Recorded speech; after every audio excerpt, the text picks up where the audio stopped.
Bangladeshi passport হাতে পেয়েছেন কানাডায় জন্ম নেওয়া বাংলাদেশি বংশোদ্ভূত সমিত সোম। এখন অপেক্ষা শুধু ফুটবলের সর্বোচ্চ নিয়ন্ত্রক সংস্থা ফিফার প্লেয়ার্স স্ট্যাটাস কমিটির অনুমোদনের। সেটি হলেই বাংলাদেশের হয়ে খেলতে আর বাধা থাকবে না সমিত সোমের। অর্থাৎ লাল সবুজ জার্সি গায়ে মাঠে নামতে মাত্র এক ধাপ দূরেই আছেন এই ফুটবলার।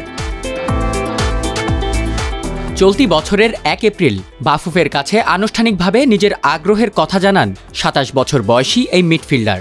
এরপর তাকে দলভুক্ত করতে কোমর বেঁধে নামে তাবিদ আওয়ালের ফেডারেশন।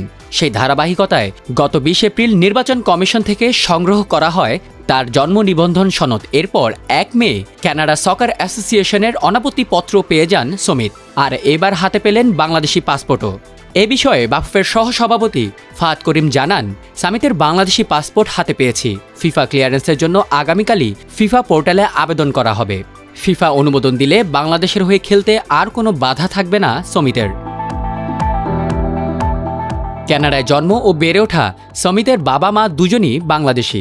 2020 সালে কানাডা জাতীয় ফুটবল দলের হয়ে 2টি ম্যাচও খেলেছেন তিনি। এরপর লম্বা সময় ধরে ছিলেন আন্তর্জাতিক ফুটবলের বাইরে। বর্তমানে কানাডিয়ান প্রিমিয়ার লিগের ক্লাব ক্যাভালরি এফসির হয়ে খেলছেন 27 বছর বয়সী এই মিডফিল্ডার।